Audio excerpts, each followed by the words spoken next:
Human ambition is a staunch ally of man's ability to adapt to any difficulty. Everyone became experts at retreating. The situation was changing by the minute, and accordingly we learnt to change our plans in a matter of minutes. With such a complex system of transport organization, it was inevitable that some of the wounded could not be evacuated, especially as we were always short of ambulances. If we had to leave our previous positions very quickly, the number of such casualties increased. If we delayed even a little, the whole operating team would fall into Russian hands. For those wounded who would have been taken prisoner at the same time as us, this was not so bad. The Russians usually allowed the German surgeons to continue treating their wounded, and sometimes even brought their wounded to the German surgeons who had just been captured. In such a case, however, our operating brigade would have been lost to the division, and this would have meant certain death for many wounded men. For the other operating brigade would have had to work to exhaustion, the most successful results being achieved only when the two brigades cooperated fully. There was no room for heroism.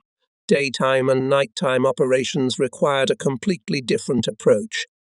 We learned to react to all changes in the situation at the front with the precision of seismographs. We learnt most of the information we needed from the newly arrived wounded. Their reports were always reliable, although, of course, each of them, under the impression of the shock they had just experienced, tried to exaggerate the gravity of the situation. Therefore, the so-called shock factor had to be discarded in order to establish the truth. Another important indicator of the state of affairs at the front was the movement on the road that led towards the fighting positions. If there was still some traffic on the road, it meant that there was no immediate danger. The moving vehicles formed a kind of chain through which news was transmitted very quickly, but sometimes that chain broke. The sudden silence on the road was an alarming signal that the front line was getting too close. From then on, the noise of battle ahead became the most important factor in our assessment of the situation. I could write a small textbook on the sounds that come from the battlefield. We learned to distinguish between the sounds of gunfire and bursts, between our guns and enemy guns. We even learned to identify the caliber of the guns. The last warnings were the noise of tank engines and gunfire. Second, he opened a field surgical hospital at the western end of a small Polish village that stretched along the motorway. The village street was planted with large walnut trees, under which the riders hid our wagons so that they were not visible from the air. We were about to move again to a new place, but we had 30 wounded men who needed urgent surgery. There was a sharp bend in the center of the village towards the highway, and it was not visible from the eastern edge of the village. I was standing on this bend as our horse-drawn wagons passed by. Suddenly a Pole jumped out of the nearest house and rushed along the hedge to a hay bale about 100 meters away. Several men raised their rifles, and after simultaneously shouting, "Stop! Stop!" the Pole stopped and raised his hands. The gesture of uncomplaining submission made an oppressive impression. One or two of our soldiers shouted angrily, "Spy! Shoot the bastard! Shoot him!"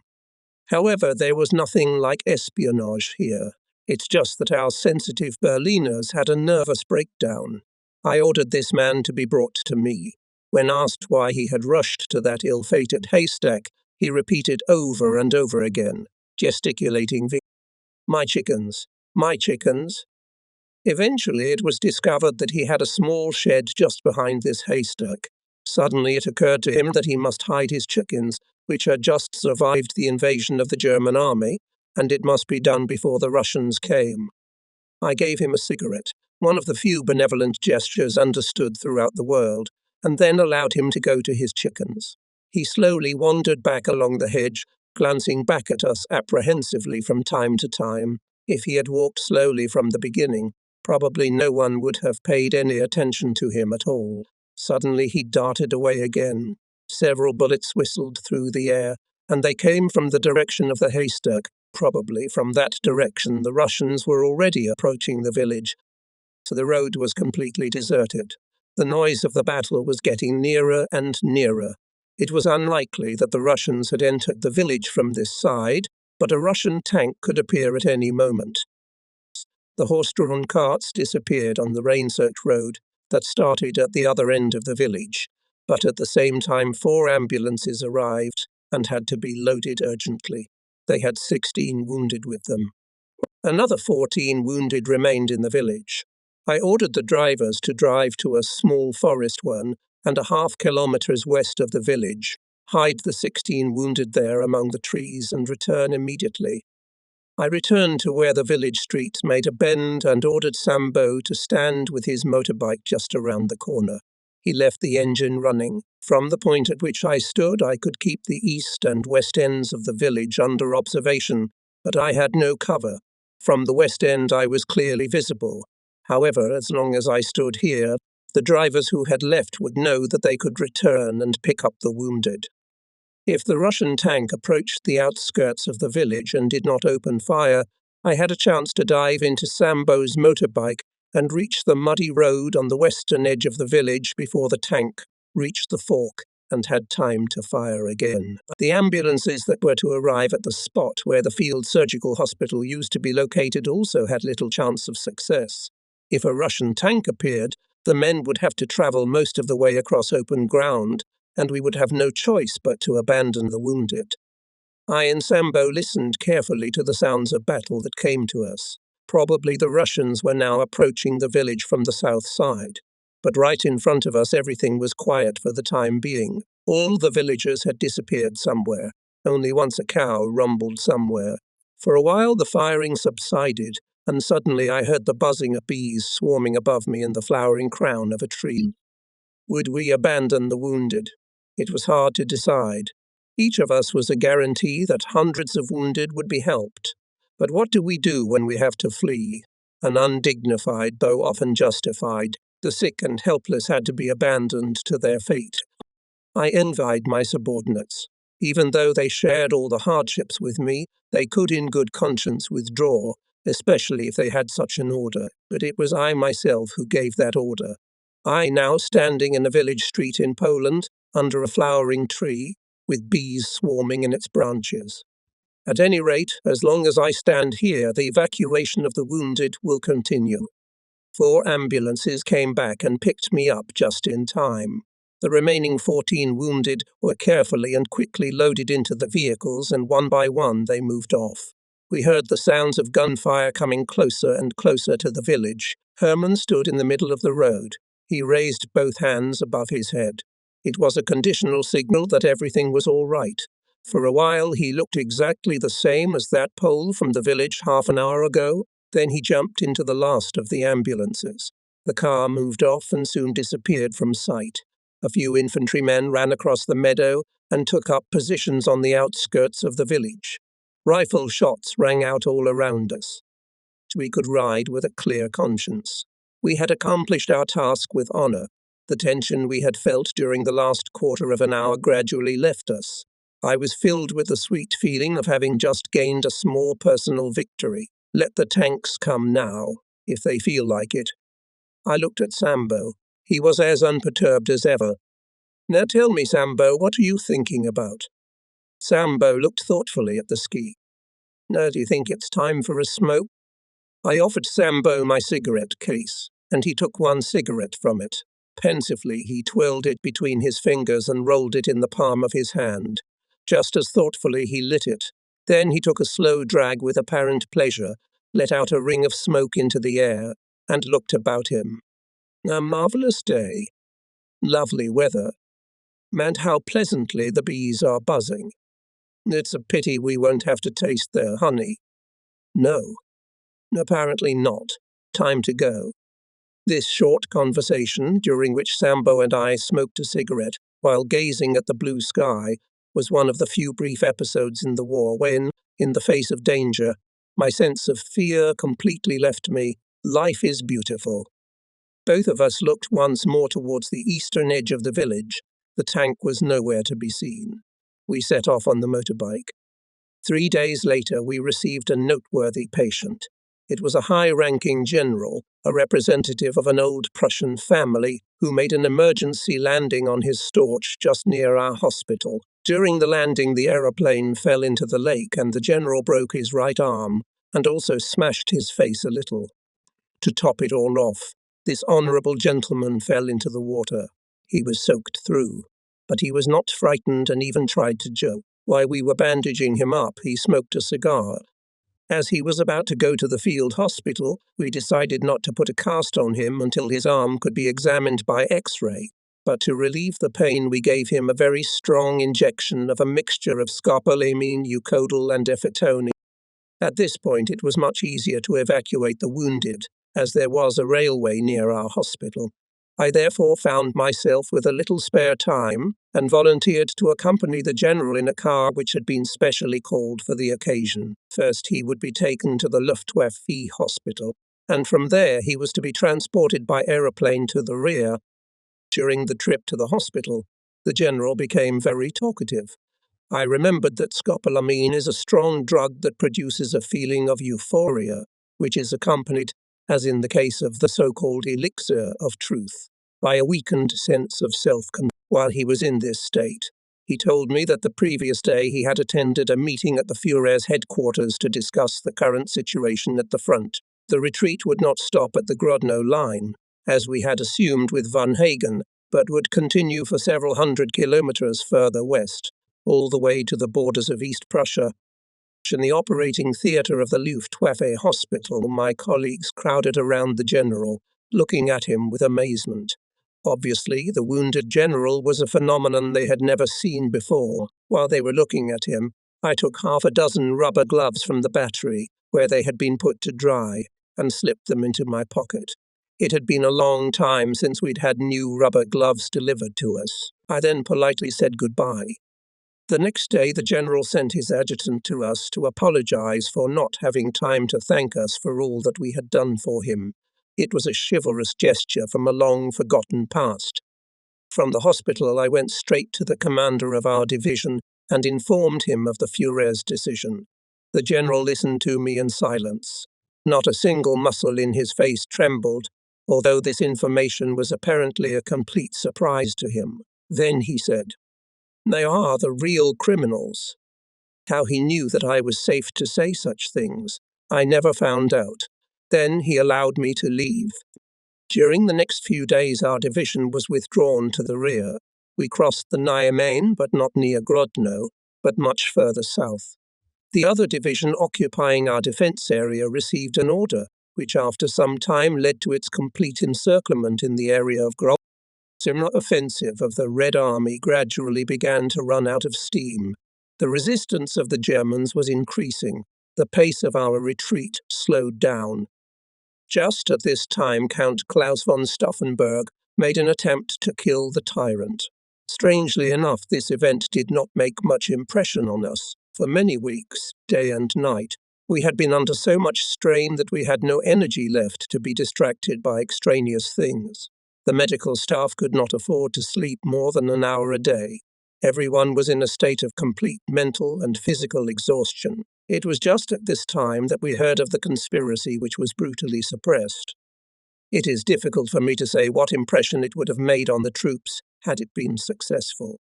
No doubt the dictator's ideas, in one way or another, held sway over many. Only a tiny minority of soldiers understood the real state of affairs. The majority were poisoned by official propaganda. The dictator reacted with hysterical rage to news that some did not see him as the idol he imagined himself to be. He suppressed his political opponents with sadistic cruelty. Gradually, it became more and more obvious who he really was. He had made murder a means of political struggle, and this was taking place in a country that considered itself civilized. Now he was complaining that his opponents were using exactly the same methods against him.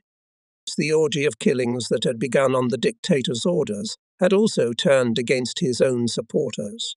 For ordinary soldiers, it was all disgusting. There was undoubtedly a direct link between the attempt on the tyrant's life and the collapse of the myth of the tyrant, although the bomb planted by Stauffenberg did not kill him in the physical sense, but it completely destroyed the image that was created by official propaganda. A year ago, in the army was established in the Institute of Political Workers 9. At first, no one in the army did not take them seriously, but now they have become such a force to be reckoned with. It is quite characteristic that the soldiers immediately christened them in the same way as similar characters were called in the Red Army. They simply called them politrons. In the course of this bacchanalia of atrocities, the salute in the form of an upraised hand was made compulsory in the army. Previously, such a greeting was required only if the soldier did not have a headdress on his head, but now this form of greeting replaced all others. The magical method of thinking also played a role here, since all the dictator's loyal supporters greeted each other with a raised hand. Therefore, if everyone would greet each other in the same way, then they were all loyal supporters of the dictator. However, the new rules caused misunderstandings. The ordinary soldier felt that by using this greeting, he was being relegated to the level of an ordinary party member for whom he had little reverence, and he resented it. Moreover, no one could have predicted that the introduction of this measure would lead to such unexpected consequences. This form of salutation was completely absurd in everyday army life. From that time onwards, all soldiers tried to hold at least something in their right hand, just to avoid saluting in this way. A day after the assassination attempt, the commander of our division was summoned to the army headquarters. He never came back, and we learnt by chance that he had been arrested. Only after the war I found out that he managed to survive in detention. Another quiet autumn came. Once again, the army had to patch up the holes after the summer campaign. But it was only a short respite, a brief pause before the waterfall would crash down the cliff with all its might. The Allies had landed in France. With every step they took through the bodies of exhausted German soldiers, the hour of the end of the war drew nearer. It could not go on much longer. The division stayed in Poland for a few more weeks. Then the troops crossed the border of their own country again, but now in the opposite direction. Together with a few other officers of our company, I received a warrant for lodging near the market square of one of the small East Prussian towns. It was one of the wide, cobbled and slightly sloping markets so typical of these places. In the center of the square stood a monument to one of the many wonderful people that East Prussia had given to the world. The monument stood in the middle of a flower bed planted with asters, and at the edge of the flower bed a sign was stuck in the ground announcing that the fine for unauthorized flower picking was 3 marks. We read the notice, and it suddenly dawned on us that this warning also applied to us. It was extremely satisfying to break the police regulations after years of being able to do whatever we wanted. We each stuck an aster in our buttonhole, like a genie from an oriental fairy tale. A policeman suddenly appeared right in front of us, and while he was thinking in his angular East Prussian head what to do with these feral soldiers who had just arrived from Russia, we surrounded him and put money in his hand. Just at that time a new commander arrived in our division, and, to our surprise, it was the same general who had previously commanded it in the Crimea. Everyone was delighted, but for me this meeting immediately turned into a sad farewell, because the chief of the medical service of the army group transferred me to a field hospital. On the very day when my new assignment was announced in the division order, we were all invited to a dinner party by a very hospitable East Prussian landowner. We were all served huge portions of goose, and the plum wine poured out in rivers. The land was very rich, and so far the local population had not experienced any food difficulties. It was already night and the moon was shining brightly. Our hospitable host offered to drive us home in an open carriage. On the way, the horses fell into a large hole, and we all rolled down the cliff. Buggy horses, people. Strangely enough, no one was hurt, and even the horses remained unharmed. But the next morning I found that I had badly smashed my knee. In this condition, I could have stayed in my company for another 2 weeks. But my medical chief was a man who was strict about making sure that his orders were strictly carried out. So I had to part with my company. Now we had no opportunity to parade in the village street for such an occasion. In the air almost constantly circled Russian planes and German fighters on those parts of the front where there was no active fighting, almost none. The company assembled under the crowns of a small chestnut grove. 2 aerial observers were assigned to warn of approaching enemy aircraft. At parting, I asked the general to allocate a certain number of honors to the company, and he complied with my request. Moreover, he personally came to present them. The personnel of the company numbered 160 men, and I could present to the general at least 52 men who had been on its rolls since the very first day of the war against Russia. Ivan, who had once wandered towards us through a field of sunflowers in the Ukraine, now stood in line with all the others. He had already risen to the rank of corporal and had been decorated along with the others. Our operating brigade remained in the same formation in which I had received it in the little forest on the bank of the Dniester. Only Sergeant Meyer was killed. During these 4 years, the company covered a distance of 7,500 kilometers. During this time, our field surgical hospital changed its dislocation 50 times. We made about 8,000 operations. We had to work hard, shed a lot of sweat, suffer from cold, endure hunger and fear together, and at the same time often laugh from the bottom of our hearts. Sitting in the evenings by the dim light of a candle, we told each other an incredible number of stories. The healthy sense of humor and innate vitality inherent in many Berliners never let us down.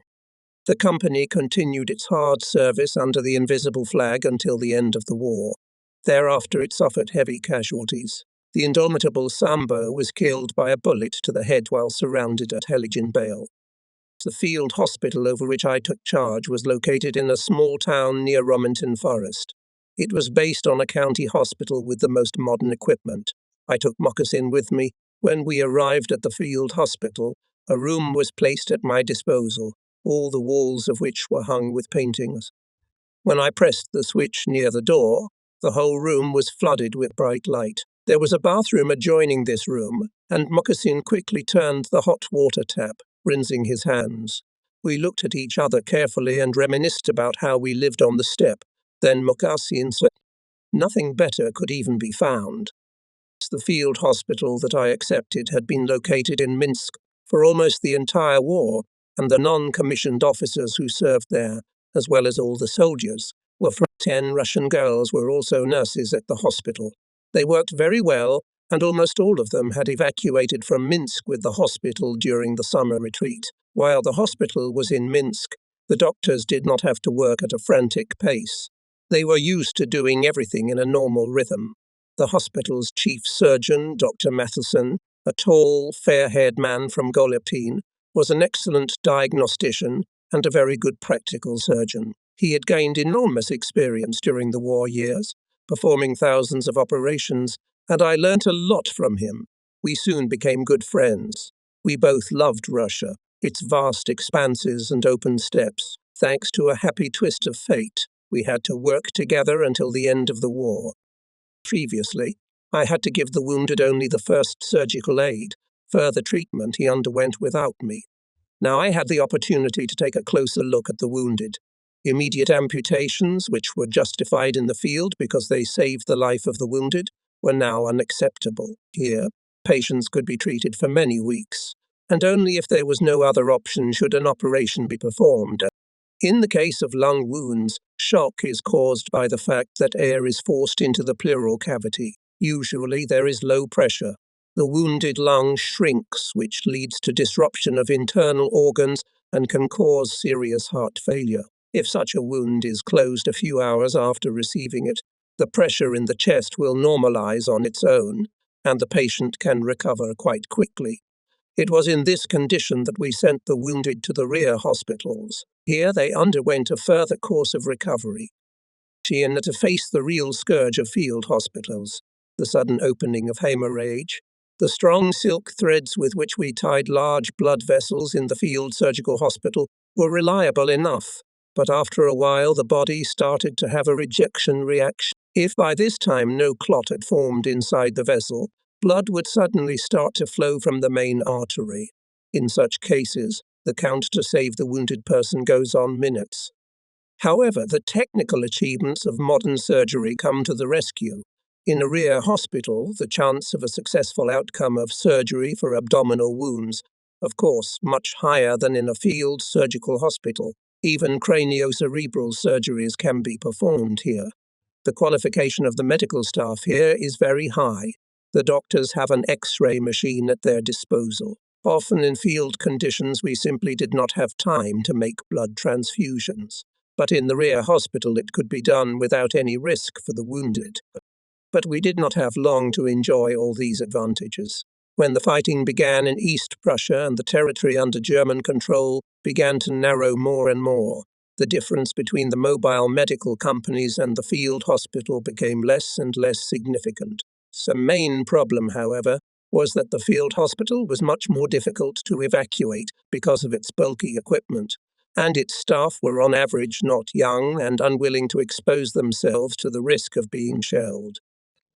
We no longer had such acquaintances as Fabricius or Varnhagen, who could tell us without secrecy about the true state of affairs at the front. The Chief of Medical Service of the Army Group was far away from us, and if we met occasionally, the first thing he asked me was what I wanted to. What's going on?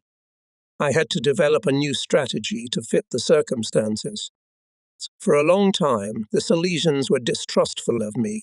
It was only after I was able to get them out of the beautiful district hospital 2 hours before the Russians started shelling it that relations between us became more friendly. During an unusually warm autumn, East Prussia was bidding farewell to its ancient traditions, which were already 8 centuries old. During these months, the surface of the Masurian lakes deep in the forests glistens like silver shields, and fishermen from the surrounding small villages gather every day on the shore to sit with their fishing rods. Passed down from generation to generation, the castles of the old families whose ancestors under the shadow of the cross once conquered these lands and then led them to prosperity and wealth are spread out under the massive crowns of trees in their vast park. As a result of the war, these castles had become somewhat neglected, and no one tended the parks either.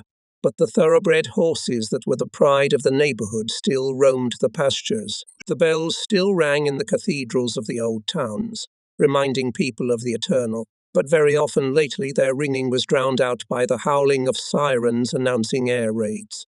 Once again the fertile fields had been harvested, but no one knew when they would be sown again. A gloomy shadow lay over the land and over each of us.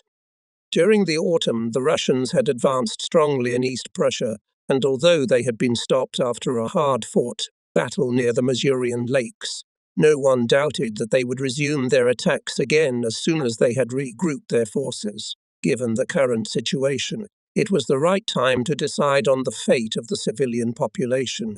Should it be left where it was to fall into the hands of the Russians, or should it be evacuated? A compulsory and universal evacuation of the population was not so difficult to carry out, but the criminal scoundrel in charge of the civilian population of East Prussia simply forbade it.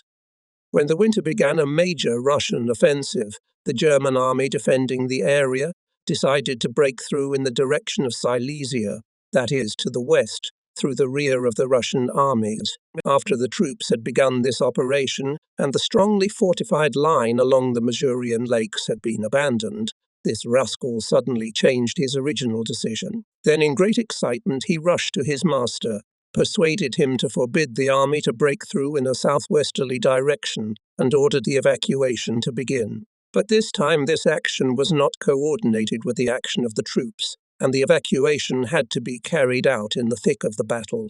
The army was defeated, and the civilian casualties were enormous, although the exact numbers are not known to this day. The man who gave the order escaped, and was not apprehended until several years after the end of the war. Shortly before the beginning of the Russian autumn offensive, the commander of the army came to our hospital with an inspection. Usually he appeared without any warning, but the commandant of the district, with whom I sometimes played scat, was able to warn me in advance in form. I met the general at the entrance to the hospital, and he asked me to show me the disinfection equipment, the kitchen, the operating theatre, and the ward where the wounded were lying. Everything in this state-of-the-art hospital was much better than in an ordinary field hospital. When we entered the ward where the wounded were lying, the general ordered his adjutant to give them a large box of cigarettes. He then addressed the wound. That's a cigarette for every louse you get rid of. I stood behind the general and raised my hand, straightening my middle and forefinger. This sign did not stand for V Victoria like Churchill's. It simply meant two. The soldiers immediately understood everything, smiling broadly. They said they had no lice, but at noon I gave them over 200 cigarettes as promised. I later learned that the soldiers had even bought lice from neighbouring wards. When asked if they had any complaints, the soldiers said that the mail came to them too late or not at all. Since the next day an army order was issued stating that the delivery of letters to the wounded was to be expedited. As we were walking back towards the exit, I told the general that I had operated on his predecessor. He turned back sharply and then started laughing. It was hard to believe, but just 5 minutes after he left the hospital, he was brought back already wounded. His car had been fired upon by a Russian fighter jet, flying at a low angle. A surgeon has a certain military rank, but there are times when the scalpel becomes a symbol of higher authority. The army commander stated that he was satisfied with the results of the inspection. During the Russian autumn offensive, that small town in which I was in charge of the district hospital was evacuated, and the nuns who worked there went to work in the field hospital. I admired those East Prussian women. They were as steadfast as they were kind. They bore the hardships of winter as well as we did. They gave their best at caring for the wounded, undaunted, unwavering, always in good spirits. If they had a moment's spare time, they baked cream cakes as big as wheels, so that even the soldiers sometimes struggled to finish them. The prospect of evacuating the hospital drove me to despair. It was a daunting task that required finding railway carriages. Moccasin and I thought sadly of our former company, which had great mobility. With Mathiesen's help, I organized the destruction of surplus equipment, bringing the number of loads to reasonable limits. In the course of all these preparations, I discovered that the hospital quartermaster had embezzled a considerable amount of chocolate, cigarettes, and alcoholic drinks. Some he sold, some he traded, and the rest he shared with his friends. There were many such cases, so nobody paid much attention to them. But by that time the military tribunals were in such a state of hysteria that if I had written a report about the quartermaster's shenanigans, he would probably have been sentenced to death. The party had found the word sabotage in its magic dictionary for such cases, and was proud of the fact that it was punishable by the most severe penalties. But still, something had to be done. If this case got out and it turned out that I hadn't reported it, I would have to answer for the theft myself. As we had to find new quarters, I had ordered the quartermaster to report to me, and now he stood looking at me from the opposite end of the long table. He was a small, fat man with watery blue eyes, a complete nobody. He confessed everything at once. I asked him, "Tuesday, do you realize what awaits you?" "Yes." "What's it?" "A court-martial." "What kind of sentence do you think awaits you?" His lips curled. He knew. Never before this moment had any man been in my full power. I was beginning to realize what people meant when they said they were scared to death of someone. I had no pity for him. I was just ashamed that I had let things get this far. I didn't know the local military prosecutor, and the only way to scuttle the case was to declare the perpetrator out of his mind. I telephoned the psychiatrist at Army Group Headquarters, Captain Rigaud, and at my urgent request he came to see me that very afternoon. Rigaud was a wiry little man with attentive, keen eyes set in a narrow, lively face. He had an intelligent nose, and a mocking grin lurked at the corner of his lips. It very quickly became clear that he was a very learned and intelligent man, that he had been head of a medical company in a regiment of Alpine riflemen, that he had been to the Taman Peninsula, that he could pronounce names like Starotitarovskaya without stammering, that he had been at the front in the Polar Regiment. But none of this mattered much until I managed to find out whether he was a member of the party. We were situated not far from the Führer's headquarters. Now, after the 20th of July, any careless word could become dangerous. I had to try to find out which side of the fence he was on, and that would determine whether I should risk my own head. As Rigaud was attached to a very high-level headquarters, where there was always a good supply, he was hardly short of food, so I ordered cream cakes and coffee to be brought to us. Later, when he refused to drink vodka, citing digestive problems, I brought a bottle of Sector Kerman champagne. I opened the bottle and set off a trial balloon. "We have a case to sort out that has to do with corruption." He leaned in politely. Does the case concern you personally? To a certain extent. I want to stay alive to take part in the celebrations of our victory. Are you going to celebrate it with sect? We'll probably drink sect, or French champagne. Personally, I prefer French champagne. It's more drinkable. What a wonderful day it will be. This secret weapon Plow 1 and Plow 2 will work a miracle. That's right. But if we can't use it, our prospects are not good. We continued to talk like this for some time. After less than a quarter of an hour, each of us knew exactly what the other was. I explained what our quartermaster had done. By one means or another, we had to bring him under paragraph 51.2 of the Army Regulations, and without any doubt, the bottle we drank was one of those that the quartermaster had stolen during his criminal activities. I took Rigaud to the patient. Almost an hour had passed and he still hadn't come back. I went to look for him. Just then he came out of the door to meet me. He looked quite pleased, patted me on the shoulder. No, he really is crazy. He really is. The quartermaster was suffering from acute psychosis, which sometimes occurs after taking large quantities of a certain liquid. I immediately went to the Chief of Medical Services of the Army Group. He had already heard about the case and was very glad that no investigation would have to be made on the basis of the psychiatrist's diagnosis. It would have cast a shadow over the entire medical corps. If an investigation had been opened, it would have gone its own way and no one would have paid any attention to the psychiatrist's opinion. The military tribunal had little interest in the psychological state of the accused. Thus, I managed to avoid actually committing a murder, the guilt for which would have tormented me all my life. Instead, 2 months later, I signed the quartermaster's request for leave when he returned to us from the rear hospital. The last storms of autumn swept through the neighborhood. The trees along the magnificent avenues had their bare tops pointing skyward, and all the paths were covered with fallen leaves. At night it began to freeze, and the first snowflakes began to swirl. Christmas. The last Christmas during the war was approaching.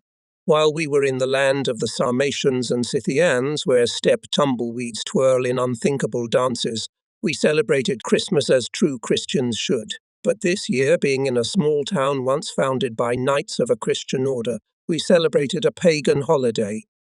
One day I climbed the bell tower of an ancient church. From there I could see the flashes of artillery fire along the front line, which was only 12-15 kilometers south of us. From time to time the wind carried the sounds of distant firing. Down in the town below, a normal day was beginning, a human anthill. The locals were decent, hard-working and hospitable people. They were eager to give all sorts of help to the wounded, but seemed to have no idea of the true state of affairs. They knew nothing of what had gone on behind the scenes during the last few years of the war. They still had complete trust in the party. I was of the opinion that we should not have a Christmas party for the wounded, but I could not dissuade the town leader. The celebration was held in the large hall of the local school, which now housed the hospital. The badly wounded lay on stretchers in front of the teacher's table. The walking sick were placed behind them on chairs. In the hall stood a Christmas tree coloured with lights. However, as it turned out, while we were in Russia, pagan customs had become widespread here, which was a great surprise to us. Some of these customs may have been borrowed from the ancient Prussians. After all, it took 500 years for Christian belief to travel the distance from the Mars to Memel. But most of it was utterly meaningless, for it was artificial. A choir of young and pretty girls sang songs I had never heard before, and the local party chief broadcast from the same pulpit from which for generations the scientific achievements of a people with an ancient culture had been taught to the youth. 4 weeks later, the school was a pile of ruins. Snowstorms and icy cold added to the overall harsh impression of winter. The Russians went on the offensive, and the German army in East Prussia began to move southwest to try to escape the encirclement. Despite all regulations, civilians also began to leave their homes. The flow of refugees increased each week, and when the troops got into motion, a fierce battle broke out. I remembered the refugees who in 1940 were fleeing along the roads of France from the advancing German troops. Between the Seine and the Loire, they were stopped by the German army. I was struck by the contrast between the behavior of the peasants, who rode with calm dignity in their huge wagons, carrying chickens, cattle and dogs, and the helplessness of the townspeople, pushing prams filled to the top with all sorts of stuff, or sitting sadly in overloaded cars that had run out of fuel. But then we helped all the sick people. Besides, it was summer. Eventually they all went home. I thought of my Bulgarian friends who had left their home village in the steppes of northern Crimea. They never made it to their desired destination. They would never go back home, but at any rate, for better or for worse, they were all together. The men from East Prussia had already been at war for years, and the women had to solve all the problems themselves. Their energy, endurance, and courage were beyond praise. Very often the only male representatives among the streams of refugees wandering along the roads were French prisoners of war who had been working on the farms of local farmers since 1940.